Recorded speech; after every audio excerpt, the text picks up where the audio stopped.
Hello guys, welcome back to Rich Tara хөтөр. Өнөөдрийнхөө бичлэгт бүгдээрээ ганц би Арслангийн ордны хүмүүсийнхаа энергийн төлөв байдлыг шалгая. Тэгээд дээрээс нь амьдралд нь одоо шинээр хүн романтик харилцаан дээр орж ирж байна гэдэг талаар мэдээлэл авъя. За хэрвээ та Арслангийн ордны нар, сар, мандалт болон Венус гарыг таны Арслангийн орд дээр байрсан бол энэ төлөв танд хамаатай гэсэн үг. За тэгээ би уламжлалт төсөөрөө байгалийн чулуугаар өдрийнхөө энергийг цэвэрлсэн байгаа.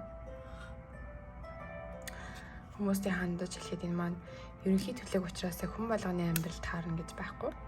Тийм учраас та авах мэдээллийг аваад хайх мэдээлэл нь хаяараа гэж хүсье.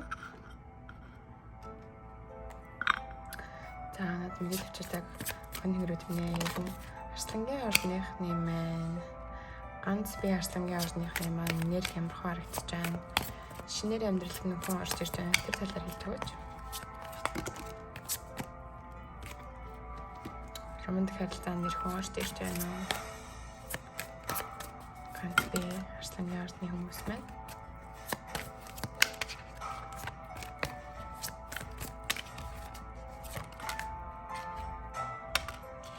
Та нэг зүйлийн талаар ингэж та дүгнэлт гаргахыг хүссэн юм а да.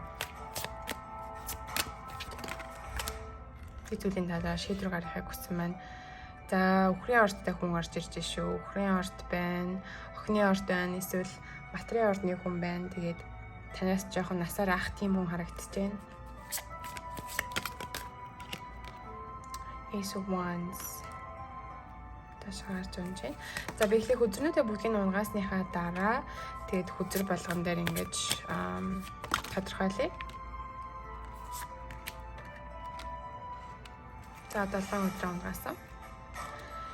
За яг одоо ихэнх ер нь дийлэнх Арслангийн ордных нь маань хүчин чадал нь жоохон суларчсан юм шиг санагдаад байж магадгүй. Тамирт инхээ нь алдагдаад ч байгаа юм уу? Эсвэл хайр дурлалын талбар дээр ерөөсөө сонирхлоо алдчихсан ч юм уу? Урд нь ерөөсөө яг зүйлэн хайр дурлалын талбар дээр амьдрал нь яг хүснээр нь болохгүй байсан учраас одоо ингээд угаасаа бүтэхгүй дээ. Өдөөдрийг хүртэл андаа болж бүтэхгүй хүмүүсийг амьдрал руугаа татлаа. Одоо юу гэж өөр байх вэ гэж жоохон итгэлээ алдсан гэж харагдаж байна. За тэгээд тэрнээсээ үүдээд та нэг judgment хийсэн байна. Judgment гэдэг маань нэг тийм дүгнэлт одоо юу гэдэг шийдвэр гаргасан байна. За энэ шийдвэрийн талаар шүү мэдээлэл авъя. Please clarify judgment. Шийдвэр гэдэг үгийг тодорхойлж өгөөч. Imprisonment. За та эрх чөлөөнийхөө талаар нэг шийдвэр гаргажээ. Хулгайч гэж гарч ирж байна. Toil and labor. За тэгсэн чинь юу өөрийнхөө эрх чөлөөг алдчихгүй гэж айж байгаа юм байна л да. Одоо романтик харилцааг үүсгэхээр хүссэн юмаа хийж болохгүй. Тэгээд одоо хулгайч гэдэг маань яг гэсэндээ та романтик харилцаа үүсгэж байгаа партнераа хулгайч гэж харах нь л да. Яг хүснээр чинь сонголтыг чинь хийхгүй учраас таны эрх чөлөөг хулгайлаад байгаа юм шиг танд санагдах нь байна. Тэгээд ажил дээр маш их ачаалт харагдаж байна. Эсвэл зүгээр нөгөө нэг энэ романтик харилцаан дээр таны зүгээс маш их оролдлого, таны зүгээс л хамаг их ачаал одоо үүрэгдээд байдаг. Нөгөө талаас юусаа нэг ачаал үүрдэггүй, нэг орлого гаргадаггүй. Тийм учраас айгу энэ тэнцүү биш харилцаа үүсчих гэдэг юм байна л да. Тэгэхээр та яг нь одоохондоо би романтик харилцаанд ороход бэлэн биш байна гэж өөрийгөө дүгнэж байгаа юм шиг байна. Зарим нэг ганц би Арслангийн ордныхан байна. Тэгэхээр яг энэ мэдээж ойлгомжтой л да. Арслан гэдэг амьтан ч өөрөө араатны хаан штэ. Тэгэхээр ер нь заавал эрэгтэй хүмүүстэй хандаж хэлж байгаа юм биш үү? Бас эмэгтэй Арслангийн ордныхандаа ч хаа гэсэн өөрсдийнхөө эрх чөлөөг айгүй эрхэмлсэн хүмүүс байдаг. Эрх дураараа хүссэн газар руугаа явж хүссэн юмаа хийж өөрийнхөө эрх чөлөөг одоо мэдрэх нь тэднэрт маш их юутай кайфтай маш их таашаалтай. Тэгэхээр энэ романтик харилцааг үүсгэснээр аль нэг хүнтэй ингэж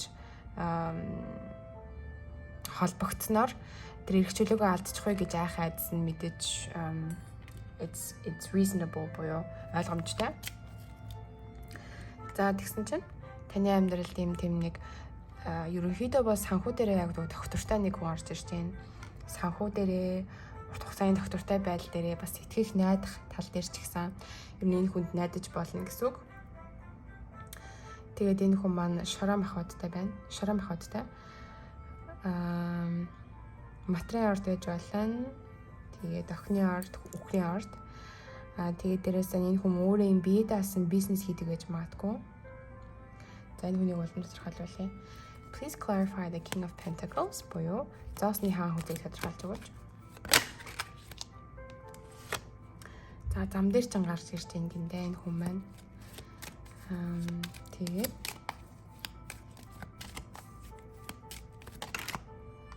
таны зүгээс юм хүлээлт үүсгэчихсэн байна. Энэ хүнтэйгээ хизээ уулзах юм болоо гэдээ ингээ хүлээж байгаа гэсэн үг хүсэж байгаа.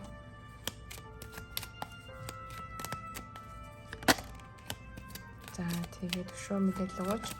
Мэдээлэл авчирч байгаа охин хэрүүдтэй маш их баярлалаа. Бас л нөгөө нэг эрх чөлөөгөө алдчихгүй гэсэн айдас.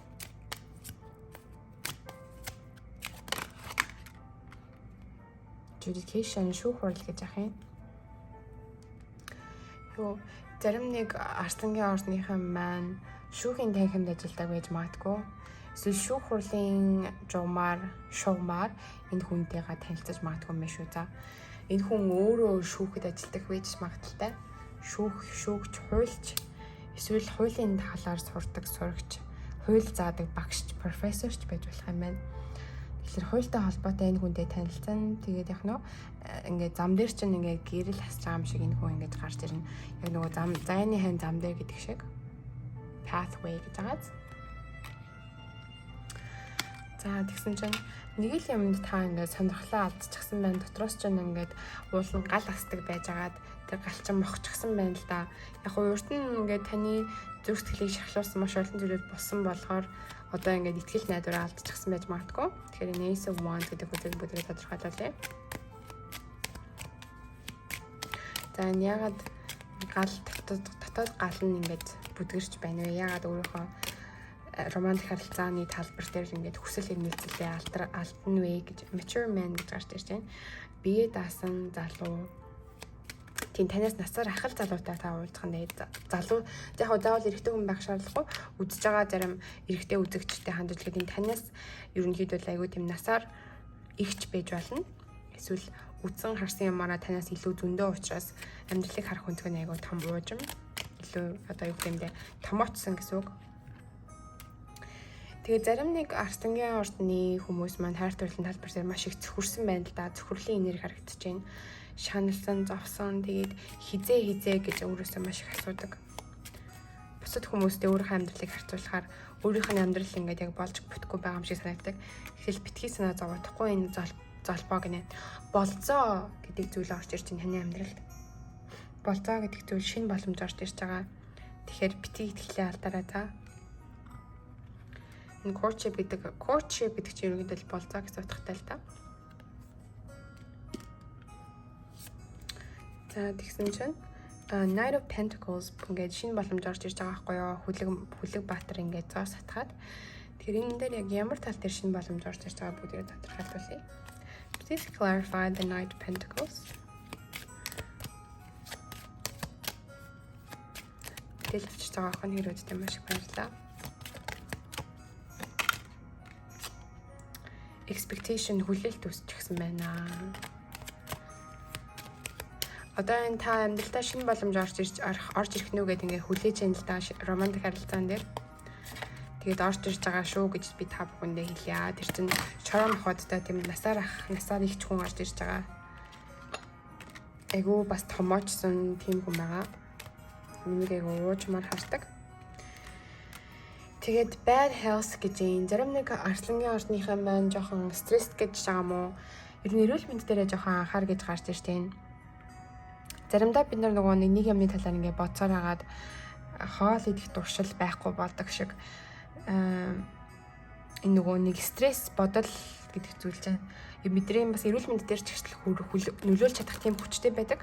Тэгэхээр яг нөө битгий өөрийгөө гаргуунд гаргаараа, эрүүл мэндээ анхаараарай гэж хэлье. Family room. За тэгээд одоо та шинээр орж ирж байгаа хүнтэйгээ ингэж хамтдаа гэр бүл зохиохыг хүсэх юм байна. Family room гарч ирж байна. Гэр бүлийн өрөө гэсэн үг, хамтдаа нэгэн дээвэр дор амьдардаг ч юм уу те. За шинэ боломж орж ирж байна гэж байна. За Three of Pentacles-ийг тодорхойлуулъя. Please clarify the Three of Pentacles.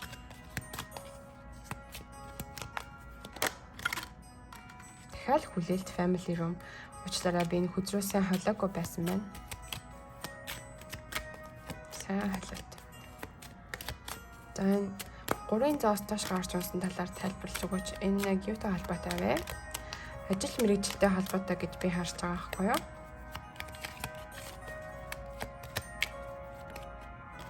Marriage гарч ирж байна. Journey гэж байна. За зарим арслангийн ордонд ганц би арслангийн ордныхын маань удахгүй гэрлэх гэж байна л да.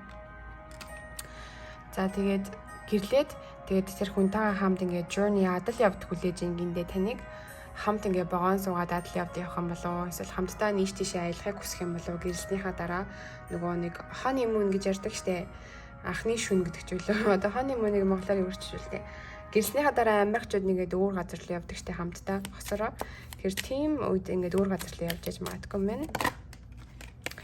Тэгээд өөрчлөлт ирж байна таны амьдрал руу. Романтик харилцаанд дэр чинь урд нь болж бүтггүй хүмүүстэй тараад байсан бол одоо яг таны амьдралд жишээхэн танд хань болох хүн ч орж ирж байна. Тэр тусмаа бүр гэр бүл болох хүн ч орж ирж байна гэж байна. Тэгээд энэ хүн бол танаас бараг юугаач нуухгүй байна.